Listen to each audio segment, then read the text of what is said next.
Starting a new month of the Limitless Leadership Lounge.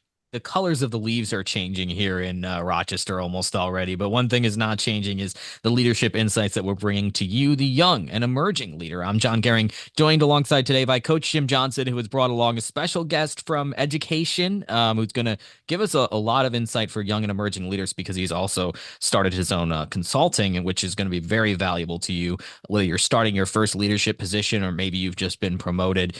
We know we'll hear some actionable insights today. So, Coach, David Holmes is here with us. Go ahead and introduce him. Yeah, I'm really excited. David and I have developed a friendship, and it's really great to have him on the lounge. David's a dedicated and determined and driven educator with 28 years of experience at multiple levels within the profession.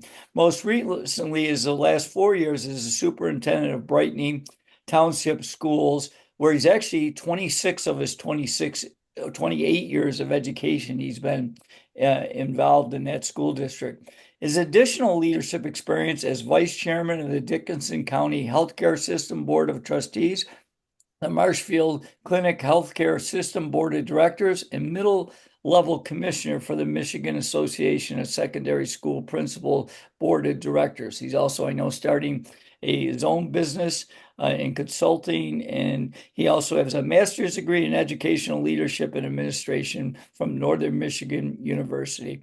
David, it's a pleasure to have you. Welcome to the Limitless Leadership Lounge. Thanks so much, Coach. Well, David, let's start. I'm going to delve right in, because you have been in administration, but can you help our young people? Let's focus in.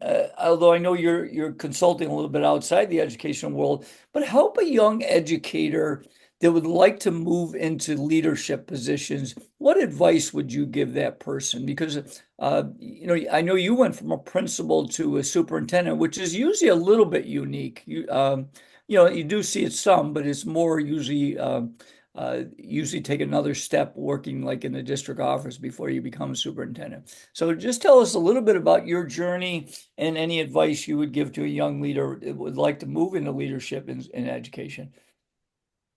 Yeah, thank you. I'll often get that question for young teachers, basically starting out their career, and they have a certain amount of credits or continuing educational experiences they need to get to or accomplish, and they'll ask, "What should I do?" Or do you see as a good pathway? And my real my advice really has to do with the individual. Like, where do you want to land? Right? Do you want to land? Do you see yourself as a 25 or 30 or 35-year classroom teacher? Right? Then I would take classes and courses that are going to assist you to broaden your pathway. So, say for instance, if you gain an additional certification, or your master's degree, which is of course going to get you, or doctorate degree, which is going to get you some pay advancement. But if you see yourself in that classroom throughout your career, then that's the pathway you take. And you see yourself, say, as a counselor or social worker or, uh, you know, school psychologist, then that's where your pathway is. Having that classroom background is invaluable because you can relate to the student, you can understand the setting, provide advice to the class, guidance to the classroom teacher for the students that are supported. Or similar to myself, you see yourself in more of a leadership role. And I liken it to a lot like an assistant coach wanting to become the head coach. Um, if you see yourself as wanting to be the principal, and then the district administrator, and eventually superintendent, then take that administrative pathway, because what you'll learn in those courses are still going to be applicable within your current instructional strategies or within your how to lead people, whether it's a set classroom or group of individuals or staff. Um, it's fairly universal. And being able to demonstrate to the folks around you, your current bosses or supervisors, that you're taking that pathway and building necessary skills. For me, it worked very well to be able to grow within the same district. Now, how about you talked about making that decision early on, and for a young educator, I know that can be very challenging. Where Some educators think, well, yeah, I'm going to be in the classroom for multiple decades until I retire and get that nice pension plan or whatever it is. But then they get into the classroom and they go, oh, shoot, this is not what I anticipated. Or maybe a few years down the road, they start thinking that. What about gaining clarity? What would you suggest to a young educator who is having a hard time gaining clarity as far as what they actually want? Are there any exercises that they can go through to determine what their future plan might be based on their personality or their desires in life? Sure. I guess the first thing I would do is advise them to line themselves with some mentors in a few of the different roles. Ask the necessary questions. What is your day like? What's most rewarding if you're a classroom teacher at 25, 30 years? What's most rewarding to you? If you're the school psych or social worker type of individual, what is your day structured like? What are the things that we don't see on the surface? Uh, those folks are pretty mobile within the district, so they get from building to building, classroom to classroom, student to student, meeting to meeting.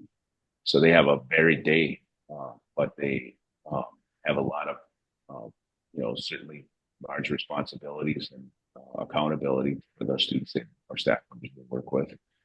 And then asking the building principal if that's your pathway. Um, that to me, I've always recommended individuals. You have to accept the lifestyle. You have to understand that teachers put in a great deal of work. They leave work. They do a great deal of preparation and review and correcting and those types of things at home, but it's on their own time. After when they leave, as a lot of times the administrator, at least in our region, is there for the basketball game and there for the track meet, and you're there for the concert, and it's a lot of you're there maybe 7 to 4 on your regular shift, and you might get a quick break, and you're back there again from 6 to 9 at night, 3 to 4 hours a week. So it's a lifestyle decision, I think, for those individuals, and to align themselves with mentors that could help guide them and be real with them and give them legitimate advice, I think would be very helpful. And then, of course, the coursework. Once you get into the coursework, prepare yourself. Do you enjoy it? Is it the types of things you want to be doing? David, how about delving into mentors a little bit more? So, how would you help somebody as far as finding the right mentor, and then maybe give them a few suggestions on questions that they should be asking a mentor? Okay, so I'll take it twofold in the education field and then outside. In the education field, it's a requirement, at least in the state of Michigan, and I'm pretty confident it's across the state, get a mentor assigned. So for us, we put quite a bit of thought into who the mentor is, like what will benefit this young individual or new individual to our district. You could be a very veteran teacher, but you're a new person in our district. You don't know our district routines, customs, practices. So we still even assign a mentor if it's a new person to our district. And then they go through a fairly rigorous program. It's self-paced, self-guided, of meeting, going through different specific requirements of like professional development, making sure that they're on target for what they need to for the district as well as for the state licensures. But also the questions, the what do you want to know, right? What makes you curious about our building, our district? Why is it the way it is? So that we can continue the traditions we have. So an example I'll give you, I've myself on our administrative team started fairly young. I looked around the room. There was a lot of, I was 29. There was a lot of mid 40s, early 50s administrators. I knew that one way or another, whether I was in this role or another, I would be part of that transition if I stayed in this district, right? But I also could see that in the staff. So when I took my first this role, the first day on this role, basically in front of the staff, we did a real quick activity and said, if you've been here 5 years or fewer, stand up. And here 2 years or fewer, stand up. You've been here 1 year or fewer, stand up.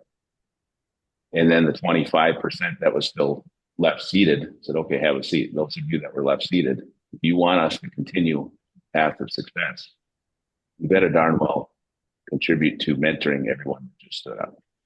right? It was really just a quick visual. It took 5 minutes, and I gained a lot of mileage out of that activity because it was so real to the people in the room as well as our new folks, right? They wanted to come to this district for a reason, right? What was that reason? And we need to maintain traditions. So, um, outside of education, I would say, um, similar to what coaching, our first conversation or second conversation, reach out and take advantage of the opportunities that are presented to you. I was fortunate to participate in the podcast that you were on, and have been a guest. And then there's a networking opportunity, and the conversation led to reach out. You actually reached out to me and said, "Hey, I think I can help," and being willing to accept that advice, that guidance, and I've kind of taken that um, a lot further in the last year as a result. But I've always considered myself kind of a quiet company leader, do the right thing, just muscle through the day, um, lead by example. But I'm really seeing the value in connecting with others, other roles, other fields, other organizations, and how that synergy can really build into, you know, bigger and better things, I guess. Mm. And what are some of the similarities as far as in education where you have mentors either assigned to you or you seek them out and like coach and you were talking about, what are some of the similarities with that, but then also the business world where maybe you need to go out and find your own mentor and ask them the right questions. Maybe they're not even in the same industry. Are there certain things that you can apply from education to say then leaving education and being in a business role? Um, the closest example I can give right off the top of my head will be my role on different leadership boards. So I've been on the hospital board here locally, which is now a regional organization, and I've served at the state principals board as the representative for all middle schools in the state of Michigan. I was a middle school principal.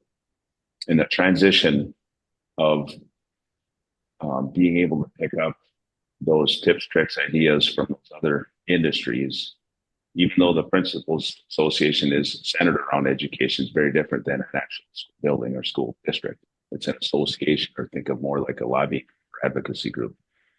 So an example, the director at the time there, I really picked up on how he ran a meeting, how there was a consent agenda, how there was a discussion portion of the agenda, how he timed out certain things and really managed that. You really felt your time was valuable. Like he stuck to the script of what he had, and then of course would break off and be into a little deeper discussion. But for the most part, I picked up how he commanded the room. Um, in the hospital board seat that I've had for since I think 2015, so it's been quite a while. And through different phases of a local county hospital to an association, and now they're actually working through a larger merger. That it's a service-based industry, right? Patients are different than students.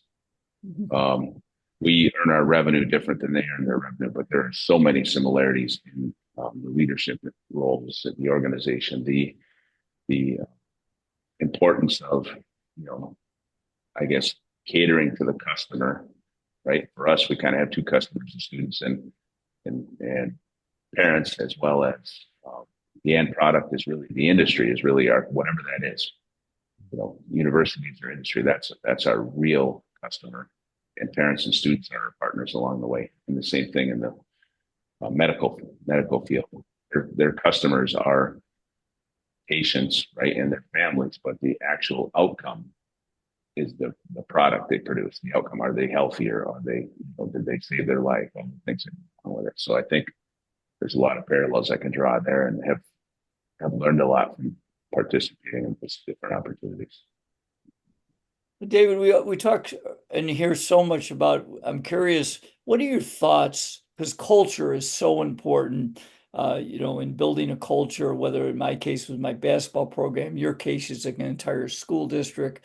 But give us your couple of keys you believe to help develop a great, cool school culture.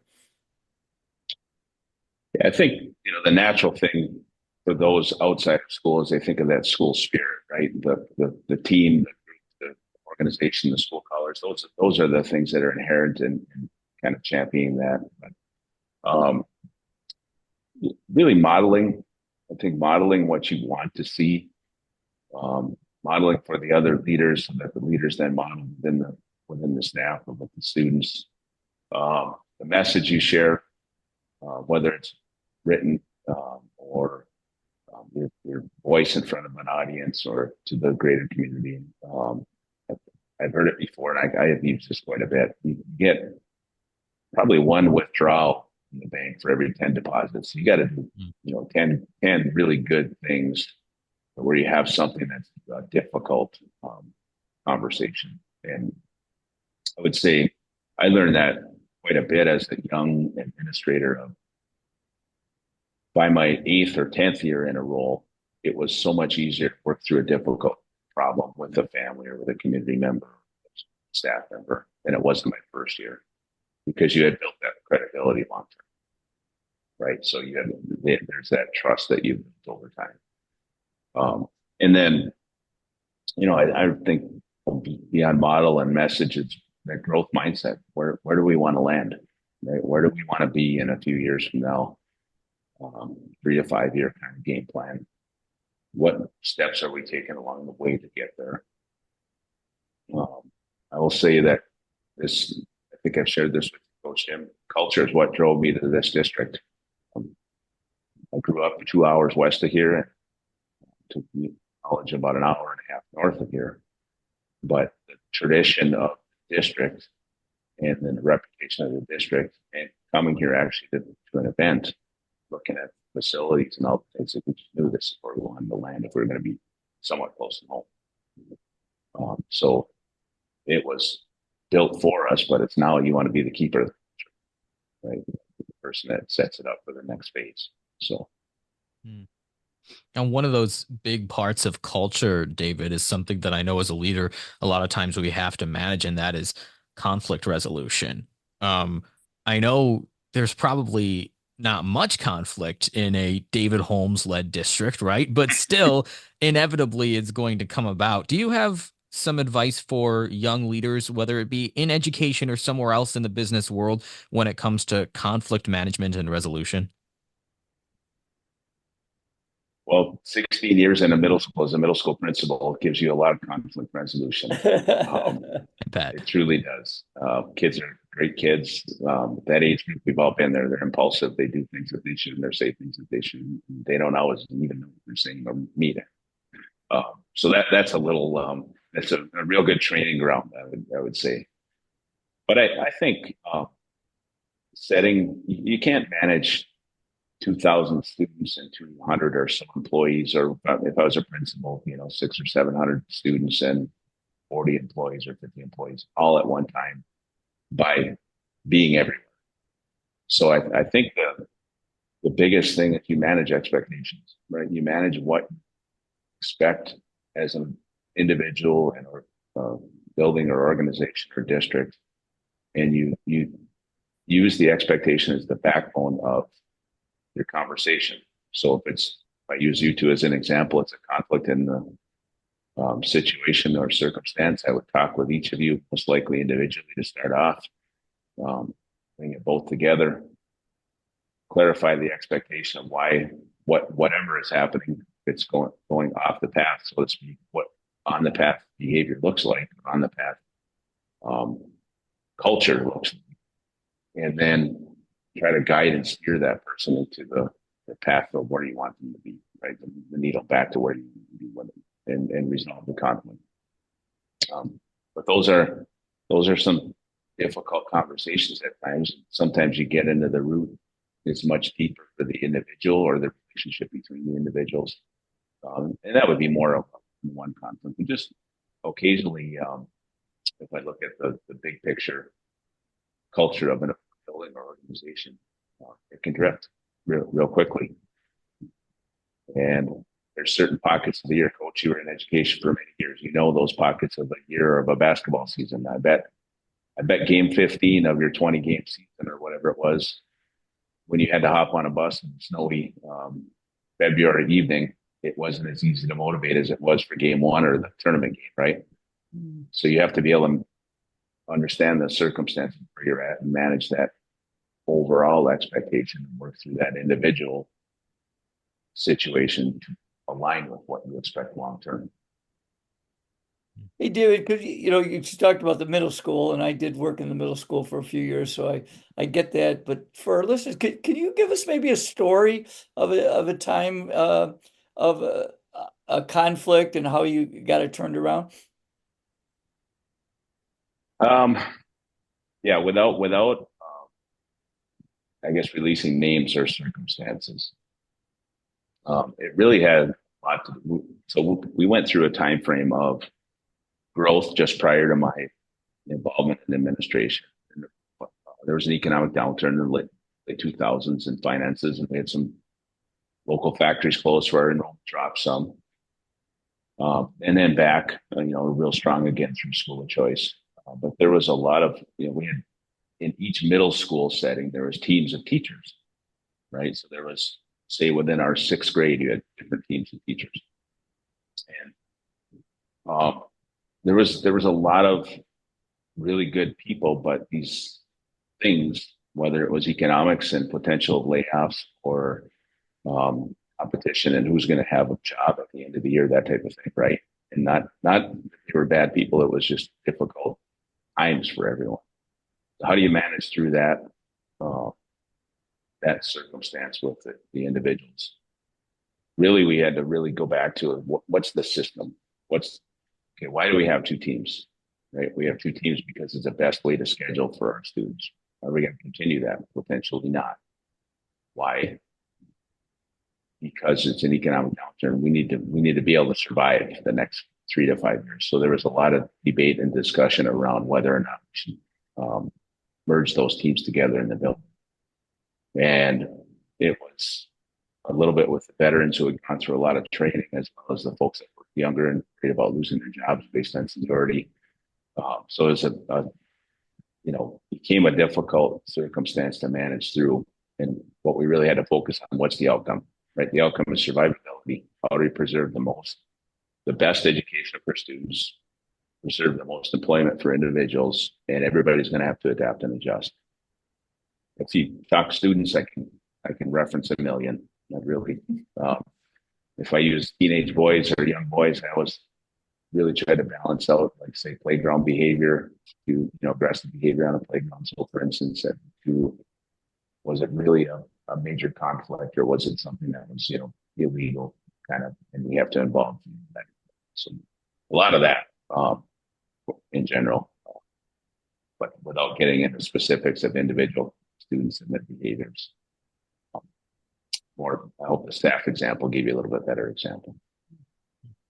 Well, it's interesting to me, David, because education is different than the business world in the sense that it's so much easier, I think, in the business world to focus on those outcomes, that it's profit. That's all it is. But in education, I know with my wife being in education, there's a lot of different desired outcomes, whether that be test scores or student learning or student behavior, or maybe just the staff just getting through their day so they can go home and collect their pension at the end of the day, right? There are so many different outcomes. How do you, as a leader of leaders in education, keep their mindset focused on the outcome that truly matters, and that is the outcomes of the students?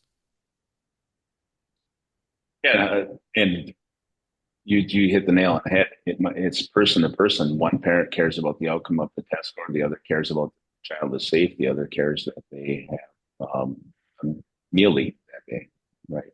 So there's just so many different things that, depending on where that student, family, or community is coming from, that you have to answer for. But I think the first and foremost in a school is to provide a safe environment, right? Do your best to provide a safe, quality environment. In today's day and age, we think of a lot of physical safety, and it's a passion of mine that we have to provide a safe environment that way. But there's also those other layers of mental health and security and having a mentor and a guide. So you manage a lot of those things. One you didn't reference, in Michigan, there's a 7-member school board in most districts. A few have 5, I think. It's a few have 9, but most have a 7-member. You have 7 different individuals that are, in a way, my boss, right? So they have 7 individual ideas, but one individual's opinion or idea doesn't govern the district. It's the group of 7. So it takes even a lot of guidance and mentorship for the board members, that their lane is governance and oversight, and my lane is lead, manage, and administer, right, as well as my team. So those are difficult conversations at times, but I feel very blessed to have board leadership experience with the principals board and the hospital board to say, to be real with them and communicate with them in a way that's direct enough that they understand their role, but also sensitive enough that yeah, we hear you, we hear what you're saying, and if there's a collective, we hear what you're saying, then that's the direction we need to steer the ship. How about David, in building your leadership team? Give us a couple ideas that you look for in bringing leaders onto your team, whether it's hiring someone in the district office or a building principal or assistant principal.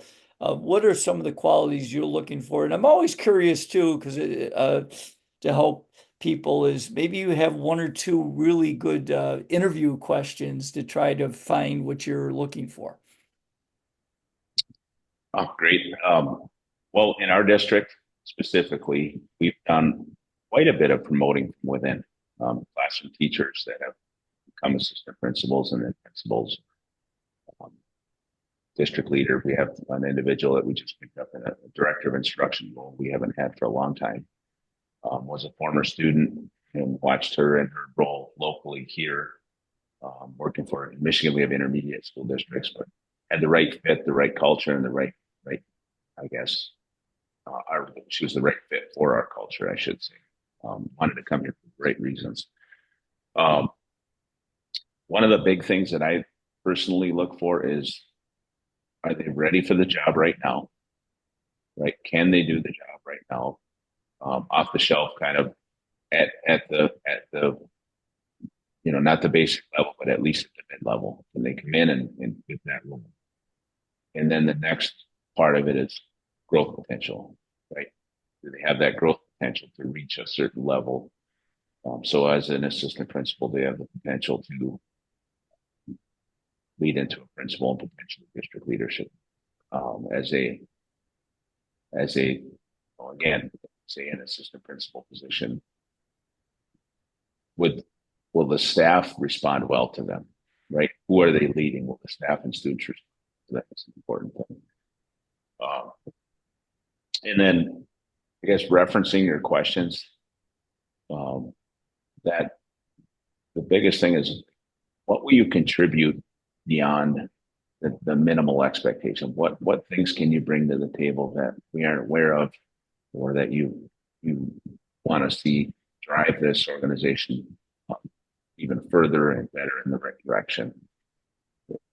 So I forget how we phrase it, but I think it's something along the lines of what are 3 ways you can contribute to the organization beyond the school day for us?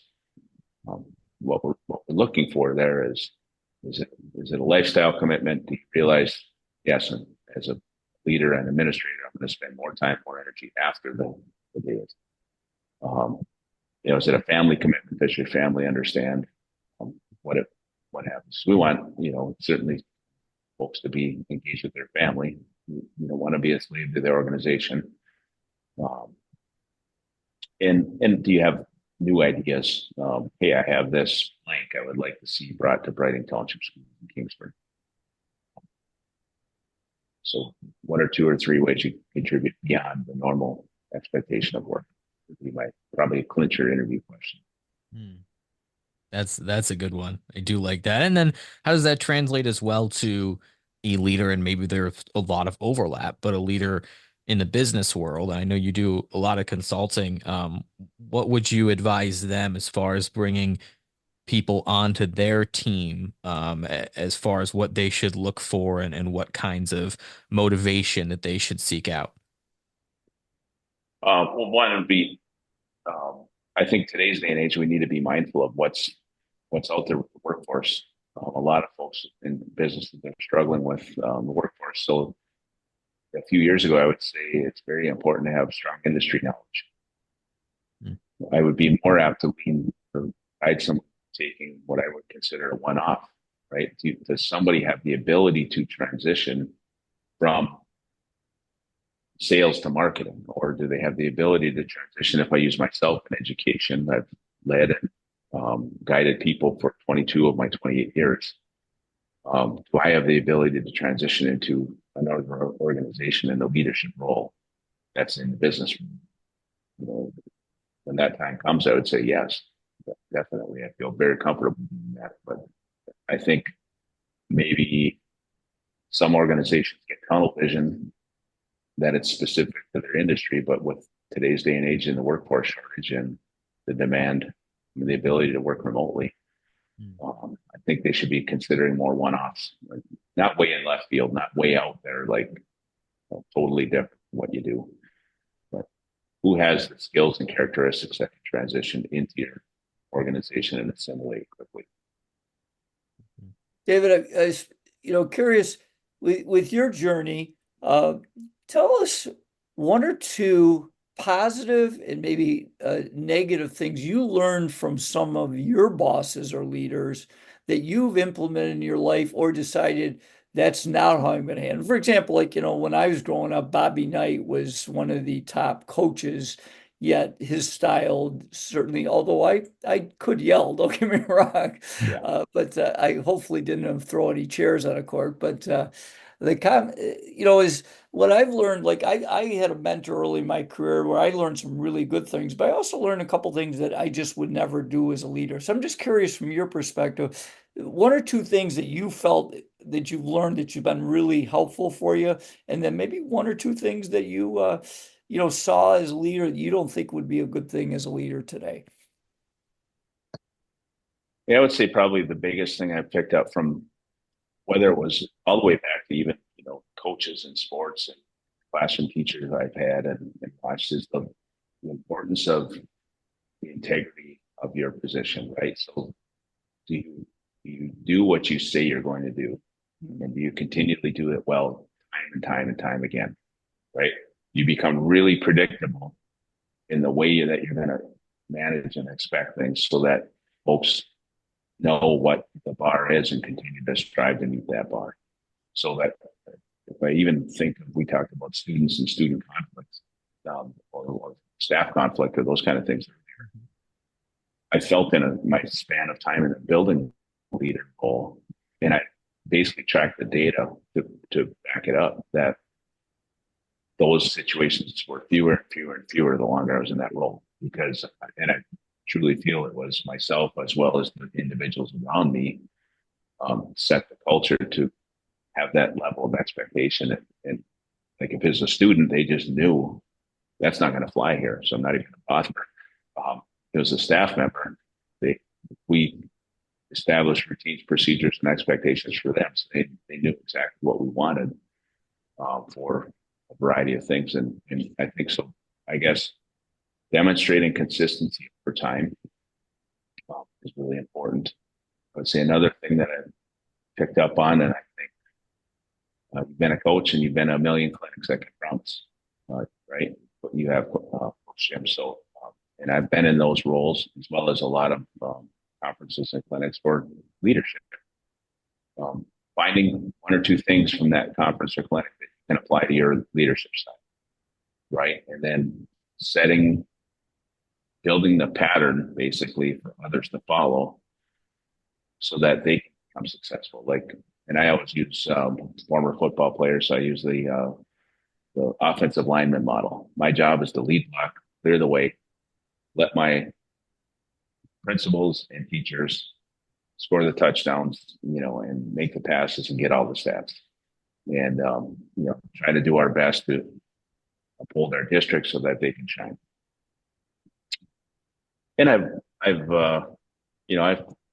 certainly along the way in 20 something years of leadership, I've had my share of goof ups as well. And when you talk about like individuals, I would say probably the thing that I've learned to try not to do is get away from your integrity, right? You have difficult decisions to make. Try to make them based on what you expect and then as objective as possible, not based on the individual or favoritism or those types of things.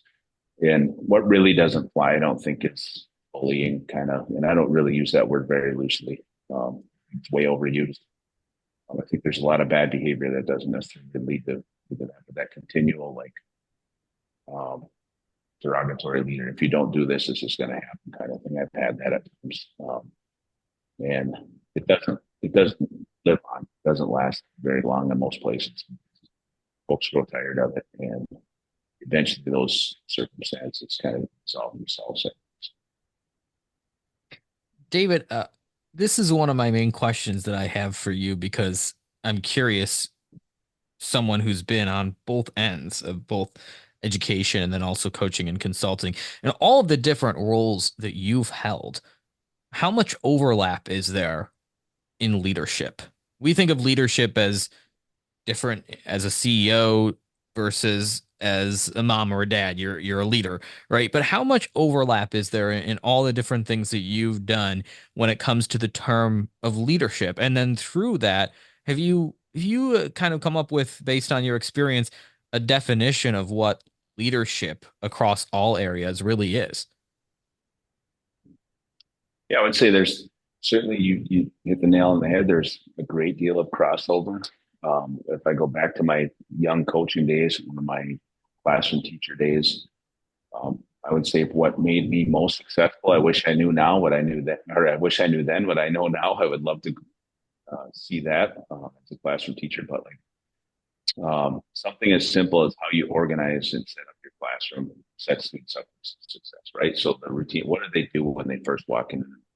What is your expectation of what does the day look like? Do they know what it looks like? Is it predictable to them? Certainly you want a little fun and excitement and energy, but that routine that they can see that this is how it's going to be in my class, that cadence, so to speak. And the same goes for coaching, right? What does your practice plan look like? Um, do you spend way too much time on talking as opposed to actually actively drilling kids? Right? There's a certain amount of teaching coaching that needs to happen, but there's also the repetition that needs to take place for the individual in a leadership role, in a building or district. Something as simple as meeting cadence. I talk with my principals quite a bit. Actually, each year we look at, does our meeting cadence work for you still? Are we meeting too much to talk about the same things? Do we have? I have a structure. We call it our A team, our administrative leadership team, where and it's been developed over time and modeled and kind of changed a little bit, but tweaked a little bit. But overall, it's pretty consistent. We meet monthly as a whole group, so principals and directors. That's our food service, childcare, and really the structure is a general update around what's happening around the district. And we're only 2 miles apart from each other. We have a high school, middle school complex, and a elementary complex, but there's still 15 individuals in the room, all right, rowing the boat in the same direction, trying to get the outcome. And food service and childcare may be totally different than what's happening in the high school classroom at homecoming, right? So there's that general update, and then the second half of that we have strictly principles that are more content curriculum based things. And then like once a week, we have a lot of building construction happening. I meet with that building maintenance director once a week just to keep a tab on the budget of what's happening and are we accomplishing the tasks we need to. So sometimes just asking the question, are we doing the right things? And I use the meeting cadence as an example. Are we meeting enough or too much and too long and giving them the opportunity to provide input really is helpful. So asking your fellow leaders or the folks you're guiding, are we on target is probably a really strong thing to be able to do in any industry. David, as we wrap up, this is my final question. We appreciate your time and insights today. If you were to give a young leader one or two book recommendations and or like a podcast and a recommendation, you don't have to use ours.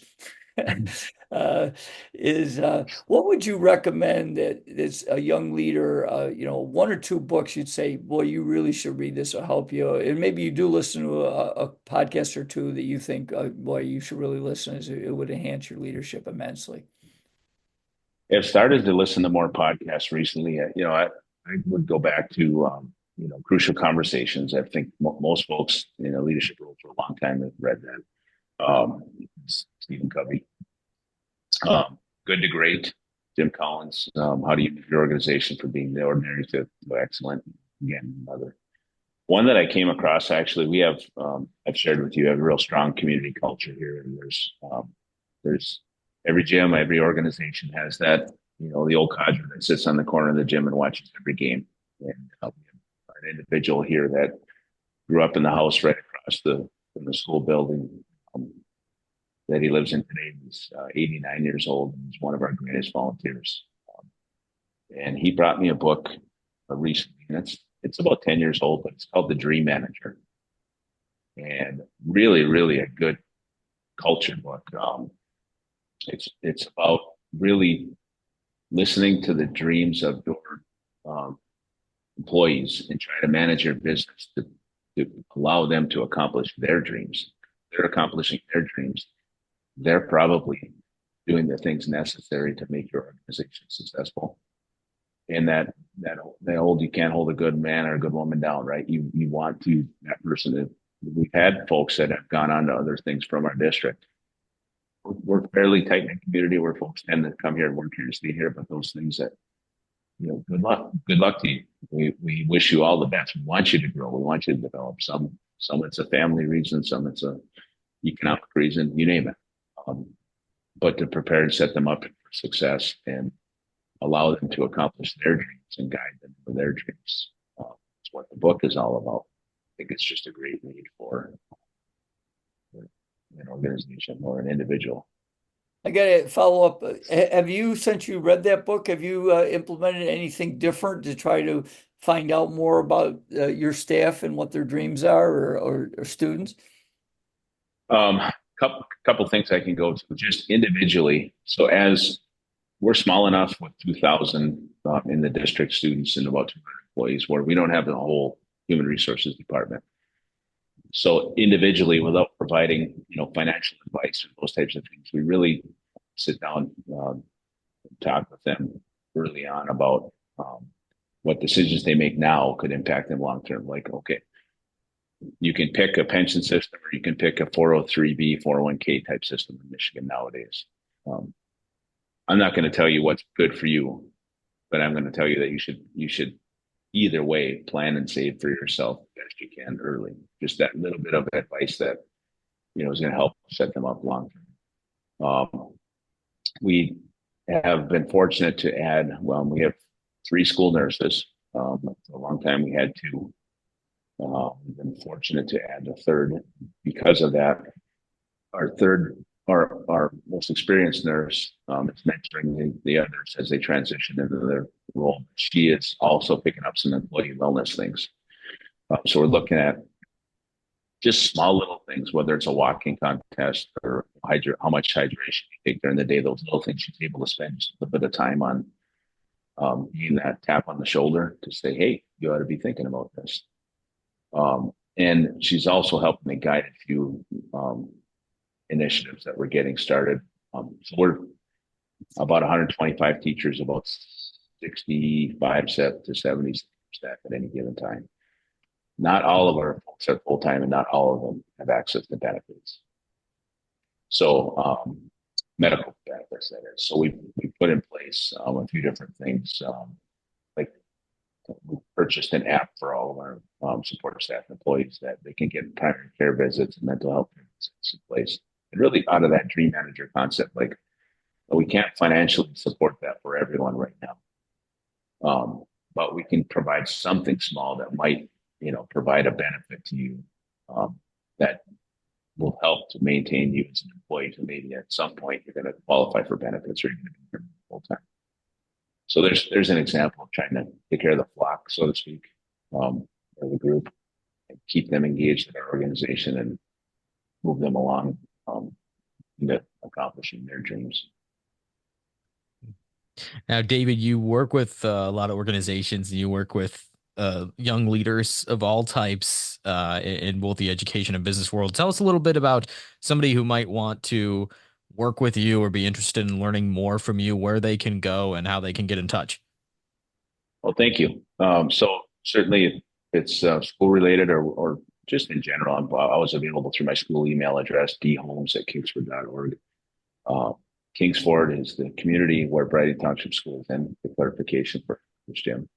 So it's kingsford.org, just like the charcoal. Kingsford charcoal is actually formulated here back in the early 20s to 30s, Wow. along with the Ford Motor Company. Um, and then also just my name, David Holmes Consulting. So davidholmesconsulting.com is my website, and I have a LinkedIn address there as well. And for the young professionals looking for workforce development,